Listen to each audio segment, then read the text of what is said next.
Hey guys, in today's video I'm gonna close down 2020 for this video series, and I'll try to summarize what happened there, what were my lessons, and I'll give you some pointers how we can deal with some of the things which happened in 2020.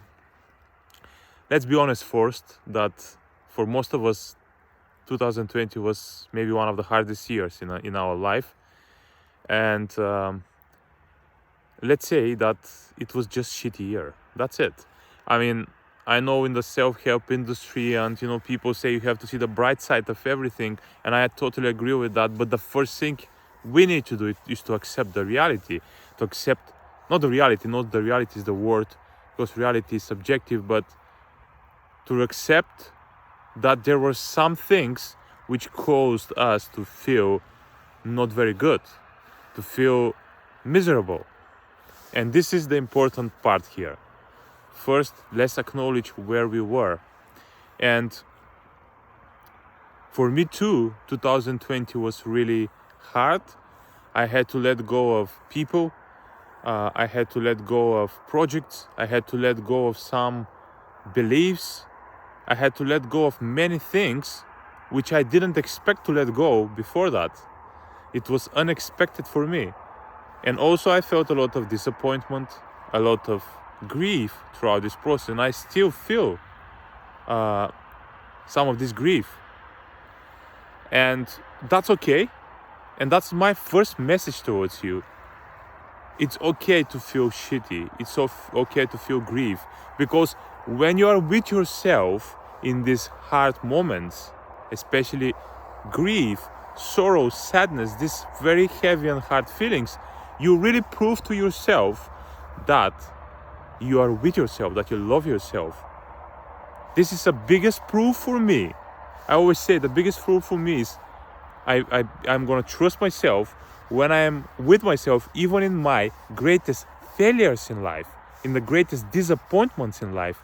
And that's what happened for most of us in 2020. So now it's a great moment to be with us in these heavy feelings. So once we are with that, and you understand how important is this, and understand that it takes time in order to go through the process, it's the first sign that we are growing from this experience. And here, after we have given ourselves the chance to grieve and properly process all of the hardships we went through throughout the year, then we go to the next place when we self-empower ourselves. This is the second point here. We're going to self-empower ourselves when we say that actually nothing which left our life is so important for us. It's vital and life enduring or something like this.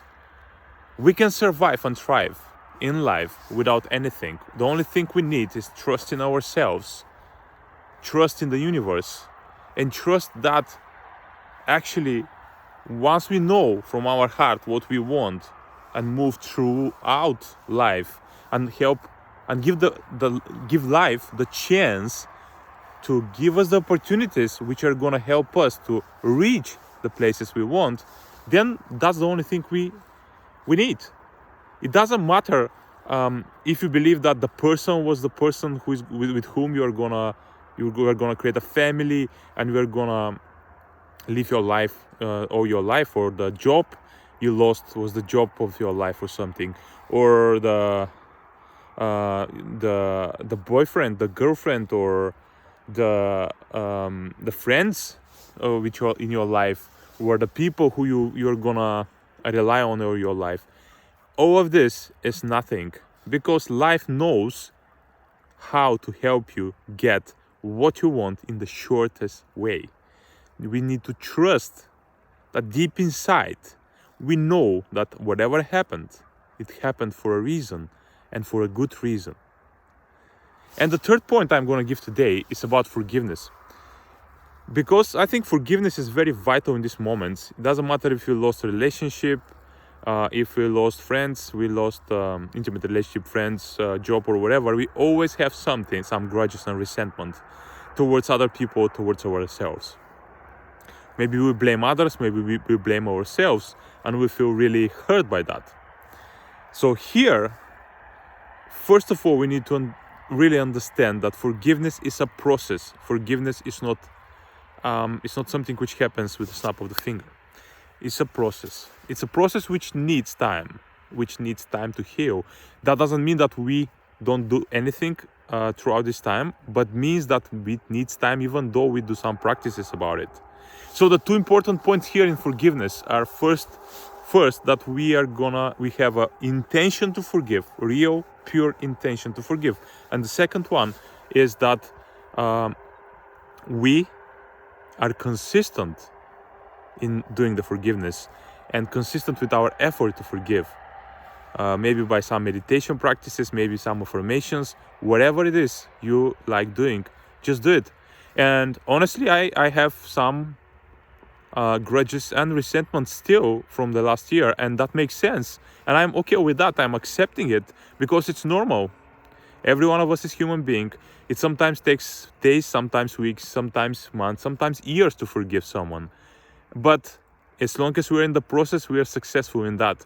So just to summarize, first we go and we grieve as long as it takes. Second, we understand and empower ourselves that there is no thing in life, material thing, which we depend on. Everything is just a part of our journey, and if it goes away, it goes away. And the third one, forgive, but don't expect to forgive today. Just go into the process of forgiveness, and someday you can make it. So just at the end of the video, I want to share with you, if you want to learn more about these practices, if you want to learn more about how to really transform your energy in life. You know that for people who speak Bulgarian, I have this event which is coming. It will be on 6th and 7th of February, when with a friend of mine, Rafael Nikolov, we are going to have this workshop. We talk about transforming your energy. So if you are in Instagram, you can see it in my bio. If you're in Facebook, I have an event for that. In LinkedIn, I also have an event for that. So just go there and check for it, and I would love to see you there. If you need more info, just DM, PM, wherever you am me, and I'm gonna let you know where you can find more details about it. So have a lovely day and talk to you soon.